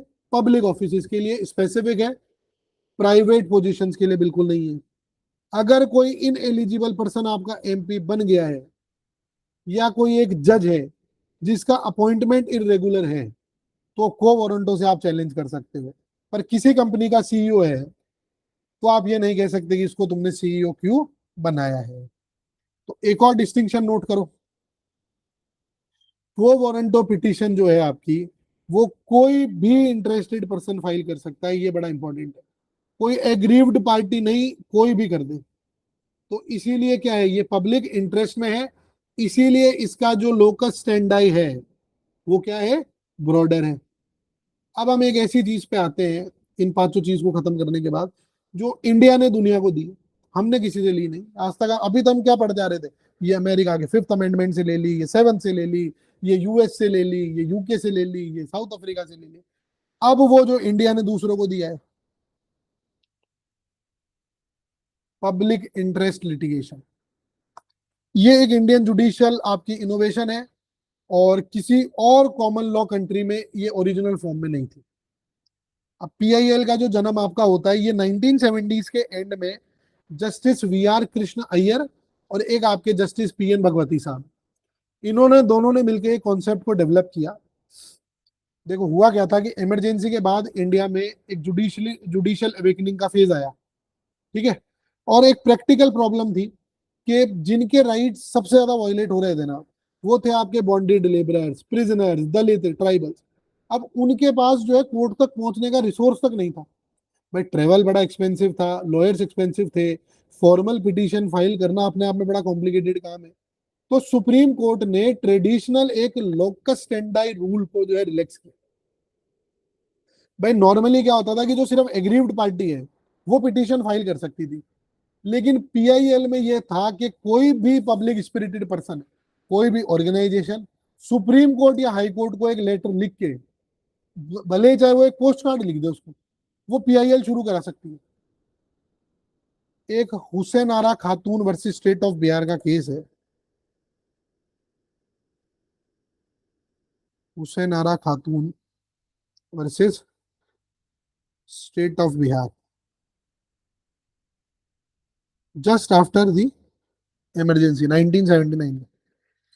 एक वकील ने न्यूज़पेपर में ये आर्टिकल पढ़ा कि यार बिहार के जो अंडर ट्रायल प्रिजनर्स है ना आपके, ये बहुत सालों से बिना किसी ट्रायल के जेल में सड़ रहे हैं। भाई वो मतलब कुछ तो ऐसे हैं जो उनकी मान लो अगर उनको सजा होनी थी 7 साल की, वो बेचारे 16 साल से पड़े हैं वहां पे। तो उन्होंने एक लेटर लिखा सुप्रीम कोर्ट को। सुप्रीम कोर्ट ने इसे पीआईएल मान लिया, ये पीआईएल है, और एक ऑर्डर दे दिया कि जो अंडर ट्रायल ऑलरेडी अपनी मैक्सिमम सेंटेंस को कंप्लीट कर चुके हैं ना, उनको आप तुरंत रिलीज करो। ये पहला मेजर पीआईएल था। उसके बाद एक और बड़ा इंपॉर्टेंट केस हुआ, और ये आपके मेंस में तो आप बहुत वाइडली कोट कर सकते हो, SP Gupta versus Union of India. इसको जजेस ट्रांसफर केस भी बोलते हैं। अब इसमें भी क्या हुआ, जो पीआईएल मैकेनिज्म था ना उसका बड़ा यूज हुआ। भाई लॉयर्स ने क्या करा, एक सुओ मोटो पिटीशन फाइल कर दी जजेस के ट्रांसफर के अगेंस्ट। तो सुप्रीम कोर्ट ने क्या करा, लोकस स्टैंडर्ड के कॉन्सेप्ट को एक्सपेंड किया और कहा कि any member of public having sufficient interest can maintain an action for judicial redress. बढ़ा दिया भाई, कोई भी कर लो इसके अंदर आगे। फिर एक और केस हुआ, ये हम पढ़ के आ चुके हैं, ओल्गा टेलिस वर्सेस बीएमसी वाला, Bombay municipal corporation payment dweller वाला केस था कि एक जर्नलिस्ट ने क्या करा, पेवमेंट जो डवेलर्स थे ना उनकी तरफ से एक पीआईएल फाइल करी, और सुप्रीम कोर्ट ने फिर ये कहा कि राइट टू लाइवलीहुड आर्टिकल 21 का पार्ट है, फोर्स्ड इविक्शन बिना रिहेबिलिटेशन के अनकॉन्स्टिट्यूशनल है। भाई वो जब रेडी लगा रहे थे तो तब मना करते उनको पहले दिन ही। अब उन्होंने लगा ली और उनकी रोजी रोटी लगने लग गई यहाँ पर। अब तुम एक दिन आके कहते हो कि हटाओ इसको, तो कैसे हटाओ भाई? पहले रिहेबिलिटेशन की उनकी व्यवस्था करो तुम। पर एक चीज और ध्यान रखना, कहीं आप दुकानों पे ज्ञान देने पहुंच जाओ कि ये जो आजकल इंस्टाग्राम पे वो आपके हरियाणा के बड़े वीडियोस वायरल होते हैं कि वो घर के वो दुकानों के बाहर जो तोड़ फोड़ वो करता रहता है आदमी, वो सही कर रहा है व्यक्ति। भाई आपकी ऑलरेडी दुकान है, आप तो दुकान के बाहर आ गए, वो एनक्रोचमेंट है, वो लाइवलीहुड नहीं है। समझ गए बात को? तो वो आप ये मत समझना कि अब उसको आप कुछ और उस चीज से देखोगे, वो बिल्कुल सही कर रहा है व्यक्ति। अब एक और MC Mehta versus Union of India case है। ये एनवायरमेंट प्रोटेक्शन के लिए ना सबसे मतलब पीआईएल का सबसे पावरफुल यूज एमसी मेहता ने किया था। ताजमहल प्रोटेक्शन हो, गंगा की क्लीनिंग हो, दिल्ली का जो वेक्यूलर पॉल्यूशन है ये हो, ये सब इन पीआईएल के जरिए एमसी मेहता ने करवाया। मतलब हमारा ये होता था कि जब एनवायरमेंटल लॉ का पेपर होता था ना, और हमें केसेस कोट करने होते थे हमारे एग्जाम में, अगर हमने केसेस कोट नहीं किया एक्सटेंसिवली तो हमारे मतलब मार्क्स अच्छे नहीं आते थे। तो अब समटाइम्स मान लो केस याद नहीं रह रहे हैं, बहुत सारे केसेस होते थे यार, अब कितने याद करें आदमी। तो एनवायरमेंटल लॉ के अंदर ये चीट कोड बना रखा था कि आपके जचे जो लिख दो, एमसी मेहता का नाम डाल दो, कहीं ना कहीं एमसी मेहता ने कुछ ना कुछ किया होगा। तो जब एनवायरमेंटल लॉ के अंदर वाहिवा हुआ ना, तो वो कहते कोई एक केस बता दो एमसी मेहता को छोड़ के। लिटरली मुझे नहीं ध्यान, बट उस वाइवा वॉइस में मतलब हमारी क्लास में कोई आदमी दूसरा केस का नाम ही नहीं बता रहा। ये स्थिति थी हम लोगों की उस समय। ठीक है। एक और बड़ा इंपॉर्टेंट केस है Vishakha versus state of Rajasthan का। ये आपके sexual harassment at work place, इसके ऊपर उस समय तक क्या था, कोई लॉ नहीं था 1997 में। तो सुप्रीम कोर्ट ने पीआईएल के अंदर एक फ्रेमवर्क बनाई जिसको उन्होंने नाम दिया विशाखा गाइडलाइंस। जो उन्होंने ये कहा कि जब तक कोई कानून नहीं बना देती आपकी पार्लियामेंट, तब तक यही जो है गाइडलाइंस आपके एक्ट की तरह, लॉ की तरह काम करेगी। और उसके बाद अब आप ये भी देखो 2013 के अंदर आपके एक prevention of sexual harassment act, posh act 2013 के अंदर आता है। तो सुप्रीम कोर्ट ने इस केस में तो लिटरली लेजिस्लेशन की है। भाई कोई लॉ नहीं था, तो कोर्ट ने क्या किया, कोर्ट ने गाइडलाइंस बनाए, और इसको फिर बाद में आपके नाम दिया गया एक्स्ट्रा ऑर्डिनरी जुडिशियल एक्टिविज्म।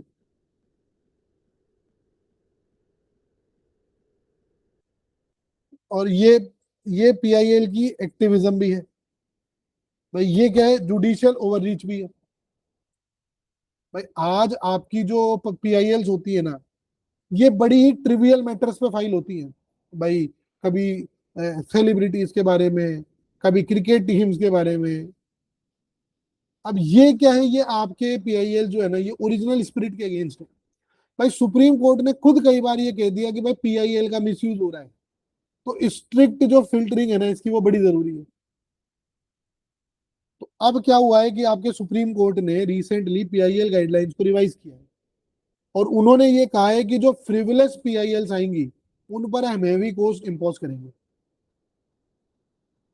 ठीक है ना। लेकिन उन्होंने ये कहा है कि अगर कोई जेन्युइन केस आता है तो फिर उसमें कोई समस्या नहीं है। जैसे अभी रिसेंट उसका जो सबसे बड़ा एग्जांपल है वो है आपका इलेक्टोरल बॉन्ड्स के ऊपर पीआईएल फाइल हुई थी, और उसको अनकॉन्स्टिट्यूशनल डिक्लेयर भी किया है कोर्ट ने, ठीक है। तो अब हम लास्ट हमारे दो आर्टिकल्स, तीन आर्टिकल्स बचते हैं, आर्टिकल 33, 34 और 35। एक 2 मिनट का ब्रेक लेते हैं, उसके बाद कंटिन्यू करते हैं ना। सेशन है ये, बहुत इसमें फैक्ट्स हैं, ठीक है। 3 आर्टिकल और बचते हैं, फिर फंडामेंटल राइट्स खत्म है ना। तो 33 की बात करते हैं सबसे पहले। ये कहता है modification of rights for arm forces. बड़ा ही सिंपल सिंपल आर्टिकल्स है ना, ज्यादा समय नहीं लगेगा। आर्टिकल 33 जो है वो पार्लियामेंट को, सॉरी, आर्टिकल 33 जो है ना वो पार्लियामेंट को पावर देता है कि वो कोई भी लॉ बना के उसके अंदर से आर्म्ड फोर्सेस को, या फिर मान लीजिए जो सिक्योरिटी फोर्सेस हैं, पुलिस फोर्स है, इंटेलिजेंस ब्यूरो है, या और इस तरह की कोई सिमिलर ऑर्गेनाइजेशन है, तो उनके जो फंडामेंटल राइट्स है ना उनको वो रिस्ट्रिक्ट या फिर एब्रोगेट कर सकता है। और इसके लिए रीजन क्या दिया गया कि for proper discharge of their duties और मेंटेनेंस ऑफ डिसिप्लिन, इन चीज को इंश्योर करने के लिए। अब आई होप सो आप खुद इतने ही समझदार हो, आप प्रीलिम्स का पेपर दे रहे हो, तो इसके लिए मुझे बहुत ज्यादा आपको समझाने की जरूरत है नहीं। तो अब क्या ये एफआर का वायलेशन है? भाई खुद आर्टिकल 33 ही कह रहा है ये बात की कॉन्स्टिट्यूशनल प्रोविजन है। तो पार्लियामेंट जब ये बॉडीज के लिए रिस्ट्रिक्टेड राइट्स इंपोज करती है ना, तो वो कॉन्स्टिट्यूशनली बहुत वैलिड है। जैसे आर्मी एक्ट 1950 है, एयरफोर्स एक्ट है 1950 का, नेवी एक्ट है 1957 का। तो ये सब आपने जो है आर्टिकल 33 के अंडर बनाए। देखो आर्टिकल 33 के अंडर पार्लियामेंट रिस्ट्रिक्ट कर सकती है, बट कंप्लीटली एब्रोगेट नहीं कर सकती। भाई एक आर्मी ऑफिसर के पास भी कुछ तो बेसिक फंडामेंटल राइट्स है ना, कि नहीं है? भाई आर्टिकल 20 और 21 के जो प्रोटेक्शंस हैं तो वो तो इमरजेंसी में भी है। तो ये फिर आर्टिकल 33 से कैसे ओवरराइड हो जाएंगे? भाई जब इमरजेंसी नहीं कर पा रही तो 33 कैसे कर देगा? एक केस हुआ था union of India versus Charanjit का। इसमें सुप्रीम कोर्ट ने कहा था कि आर्म्ड फोर्स पर्सनल जो है ना वो कोर्ट मार्शल के बाद भी हाई कोर्ट में 226 के अंडर रिट पिटीशन कर सकते हैं। लेकिन आर्टिकल 33 ने ये राइट जो है वो कंप्लीटली आपके अभी भी बार नहीं किए, मतलब वो चाहे तो जा सकते हैं। आर्टिकल 34 ये कहता है restriction on rights while martial law is in force. Article 34 जो है वो पार्लियामेंट को पावर देता है कि मार्शल लॉ के दौरान, मतलब किसी भी एरिया में किसी भी पर्सन, गवर्नमेंट या अदरवाइज, के अगेंस्ट जो एक्शंस मेंटेनेंस ऑफ ऑर्डर्स के लिए किए गए हैं ना उन्हें इंडेमनीफाई करे। यानी ऐसे लॉज बना सके जो मार्शल लॉ के दौरान लिए गए किसी भी एक्शंस को लीगली प्रोटेक्ट कर सके। देखो मार्शल लॉ हमारे जो कॉन्सेप्ट है ना ये हमारे कॉन्स्टिट्यूशन में कोई स्पेसिफिकली डिफाइंड नहीं है, लेकिन ये बड़ी एग्जीक्यूटिव पावर है। और एक्सट्रीम जो सिविल डिसऑर्डर्स होते हैं ना आपके, उसमें मिलिट्री को जो है वो सिविलियन एडमिनिस्ट्रेशन की जगह यूज करने के लिए है। ये बड़ा ही एक्सट्रीम मेजर है। आफ्सपा जैसी सिचुएशन से भी ये अलग चीज है। Armed force special power act article 34 से आपके इस आर्टिकल से डायरेक्टली लिंक्ड है। कैसे है कि आफ्सपा वाले जो एरियाज है ना उनमें आर्मी को जो जो स्पेशल पावर्स है वो आर्टिकल 34 के इंडेमनिटी प्रोविजन से पार्शियली प्रोटेक्टेड है। भाई ये कश्मीर है, नॉर्थ ईस्ट है, तो इसमें जो आफ्सा कंट्रोवर्सी है ना उसका ये एक बड़ा कॉन्स्टिट्यूशनल डायमेंशन है। भाई मणिपुर में आफ्सा लगी अभी 2024-25 में कुछ डिस्ट्रिक्ट्स में, फिर विड्रॉ भी कर ली गई आफ्सा कुछ डिस्ट्रिक्ट्स में, लेकिन जो एथनिक वायलेंस वाले एरियाज थे ना उनमें उसको रिटेन कर लिया उन्होंने। तो सुप्रीम कोर्ट में क्या हुआ कि आफ्सा के कॉन्स्टिट्यूशनल वैलिडिटी पर एक रिव्यू पिटीशन डाली गई, अब वो अभी पेंडिंग है। अब वो क्या है, आर्टिकल 21 और 34 के बीच की टेंशन है। आर्टिकल 35 पे आ जाओ। ये कहता है legislation to give effect to the provision of part 3। Article 35 parliament को एग्जीक्यूटिव एक्सक्लूसिव पावर्स देता है कुछ ऐसे मैटर्स पे लेजिस्लेशन बनाने का जो पार्ट 3 से रिलेटेड है। जैसे स्पेसिफिकली अगर मैं देखूं तो पार्लियामेंट जो है ना वही लॉ बना सकती है किस किस पे, आर्टिकल 16(3) पे, 32(3) पे, 33 पे और 34 के अंडर, इन पे स्टेट्स किसी तरह का कोई कानून नहीं बना सकती।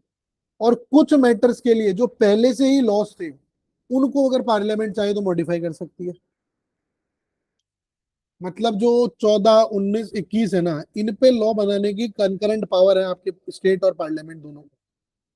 लेकिन 35 में जो लिस्टेड स्पेसिफिक मैटर्स हैं, उन पे सिर्फ पार्लियामेंट बनाएगी। ये किस लिए करा गया? ताकि यूनिफॉर्म राइट्स इंश्योर किए जा सके। भाई अगर स्टेट्स खुद फंडामेंटल राइट के इम्प्लीमेंटेशन पे लॉ बनाती है, तो फिर स्टेट में क्या होगा? हर स्टेट में अलग अलग स्टैंडर्ड हो जाएंगे फंडामेंटल राइट्स के। तो रिट जुरिस्डिक्शन, फंडामेंटल राइट की जो ये रेमडीज वगैरह है, भाई इन्हीं प्रोविजंस की वजह से तो यूनिफॉर्म है, वरना सब अपने अपने अलग हिसाब से इसको डेंट कर देते।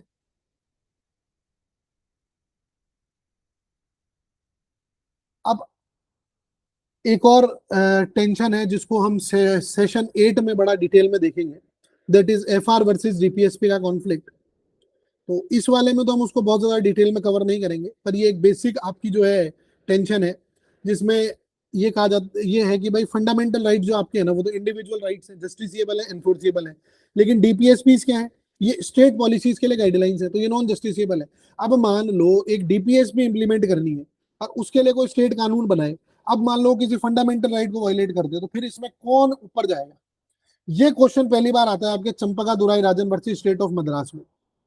मद्रास स्टेट ने क्या करा, कम्युनल रिजर्वेशन देने के लिए मेडिकल और इंजीनियरिंग कॉलेजेस में आर्टिकल 29(2) को वायलेट कर दिया।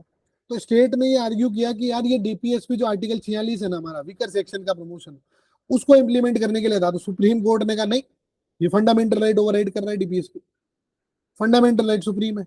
तो चंपाकम में क्या बोले? प्रीलिम्स में तो इतना याद कर लोगे तो काम बन जाएगा तुम्हारा, एफआर बड़े हैं डीपीएसपी से। तो फिर पार्लियामेंट ने तुरंत रिस्पॉन्ड किया, तो पार्लियामेंट ले फर्स्ट कॉन्स्टिट्यूशन अमेंडमेंट एक्ट 1951। और इसमें इसने क्या करा, आर्टिकल 50 ये इसने ऐड किया आपके आर्टिकल 15(4), और ये कहा कि जो बेसिक जो आपके सॉरी बैकवर्ड क्लासेस हैं, इनके लिए कुछ स्पेशल प्रोविजन हम अलाउ करते हैं। और ये जो अमेंडेबल नेचर है कॉन्स्टिट्यूशन का, ये पहला टेस्ट था। तो फिर क्या हुआ, गोलकनाथ का केस आ गया, भाई ये इन्होंने कर दिया। अब गोलकनाथ में आ गए। अब गोलकनाथ में सुप्रीम कोर्ट ये कहता है कि पार्लियामेंट एफआर अमेंड नहीं कर सकते। एफआर जो है वो ट्रांसीडेंटल और इम्यूटेबल है, मतलब ये यहाँ तो कह रहे थे एफआर बड़े, ये कह रहे एफआर अमेंड ही नहीं कर सकते। तो अच्छा, पार्लियामेंट लेके आई, उसके बाद लगातार 3 आपके अमेंडमेंट्स, 24, 25 और 29 अमेंडमेंट। और उसमें इन्होंने एक्सप्लिसिटली ये कहा कि डीपीएसपी को इफेक्ट देने के लिए अगर पार्लियामेंट चाहे तो फंडामेंटल राइट भी अमेंड कर सकती है। मतलब मोटा मोटी डीपीएसपी ये बड़े हो गए फंडामेंटल राइट से। फिर आया साहब केशवानंद भारती। केशवानंद भारती केस में सुप्रीम कोर्ट ने मिडल पाथ दिया। उसने कहा देखो पार्लियामेंट जो है फंडामेंटल राइट अमेंड तो कर सकती है, ठीक है, लेकिन बेसिक स्ट्रक्चर डिस्ट्रॉय नहीं कर सकती। तो बेसिक स्ट्रक्चर की बात कर दी। और उन्होंने कहा कि जो आर्टिकल 14 और 19 का कोर है, वो बेसिक स्ट्रक्चर है, उसको टच नहीं कर सकते। मतलब एफआर अमेंड कर लो पर 14 और 19 को छोड़ दो, और इनको टच स्टोन बोल दिया। फिर उसके बाद में मिनरवा मिल वाला केस हो गया, और उसमें जो है ये फाइनली फिर सेटल डाउन करता है आपके इस एफआर वर्सेस डीपीएस की भी डिबेट को। और सुप्रीम कोर्ट ने कहा कि हार्मनी और बैलेंस बिटवीन फंडामेंटल राइट और डीपीएसपी ये खुद एक बेसिक स्ट्रक्चर का हिस्सा है। पार्लियामेंट ने 42nd अमेंडमेंट के अंदर आर्टिकल 31C को इतना ब्रॉड कर दिया था, इतना ब्रॉड कर दिया था कि अगर मान लीजिए कोई लॉ डीपीएसपी इंप्लीमेंट करता है ना, तो वो किसी भी एफआर चैलेंज से इम्यून हो गया था। तो सुप्रीम कोर्ट ने फिर आर्टिकल 31C को ये कहा कि अनकॉन्स्टिट्यूशनल है, ये बैलेंस को डिस्ट्रॉय नहीं कर सकता। एफआर और डीपीएसपी जो है वो एक दूसरे के सप्लीमेंट्री है, पूरक है, एंटागोनिस्टिक नहीं है। और फिर वामन राव का केस आता है एक,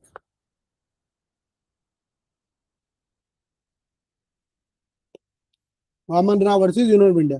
इसमें सुप्रीम कोर्ट ने मिनर्वा मिल को वापस से कंफर्म किया, प्री केशवानंद अमेंडमेंट्स वैलिड है, कोई दिक्कत नहीं है। पर पोस्ट केस वन अमेंडमेंट्स उनको बेसिक स्ट्रक्चर के टेस्ट से गुजरना पड़ेगा। भाई बेसिक स्ट्रक्चर डॉक्ट्रिन हम 73 के बाद लगा लेंगे, उससे पहले नहीं लगा रहे। चलो, तो अब फाइनल पोजीशन क्या है एफआर और डीपीएसपी में?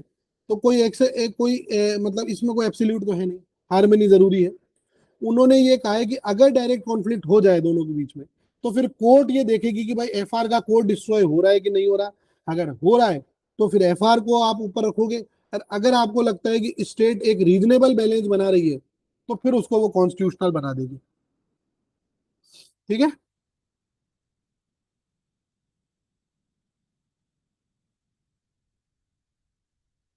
अब हम देखते हैं सस्पेंशन ऑफ ये फंडामेंटल राइट्स। तो क्या इमरजेंसी में एफआर का सस्पेंशन होगा? अब ये गवर्न कौन करेगा? भाई ये सस्पेंड करोगे तो कहां से करोगे? 358 और 359 में, ये दोनों आर्टिकल्स में। भाई 358 ये कहता है कि जब 352 के अंदर नेशनल इमरजेंसी डिक्लेयर होना, तो आर्टिकल 19 के जो फ्रीडम्स है वो ऑटोमेटिकली सस्पेंड हो जाते हैं। ऑटोमेटिकली का मतलब है कि कोई अलग से ऑर्डर नहीं चाहिए इनके लिए। लेकिन फिर 44th अमेंडमेंट एक्ट ने इसको चीज को रिस्ट्रिक्ट किया और ये कहा कि अगर वॉर या एक्सटर्नल एग्रेशन वाली इमरजेंसी होगी तो ही आर्टिकल 19 सस्पेंड होगी। आर्म्ड रिबेलियन वाली में इमरजेंसी के अंदर आप आर्टिकल 19 को ऑटोमेटिकली सस्पेंड नहीं करोगे। 359 ये कहता है कि प्रेसिडेंट ऑर्डर से ये डिसाइड कर सकता है कि कौन से फंडामेंटल राइट सस्पेंड होंगे इमरजेंसी के दौरान। लेकिन 44 ने फिर इसमें ये कह दिया कि भाई तुम जैसे जो ऑर्डर करा लो, 20 और 21 ऑर्डर में लिख दिया तो फिर देख लेना। तो इमरजेंसी में भी right against arbitrary conviction that is article 20 and right to life with dignity that is article 21, they were always protected. और ये है हमारे कॉन्स्टिट्यूशन की डीपेस्ट कमिटमेंट।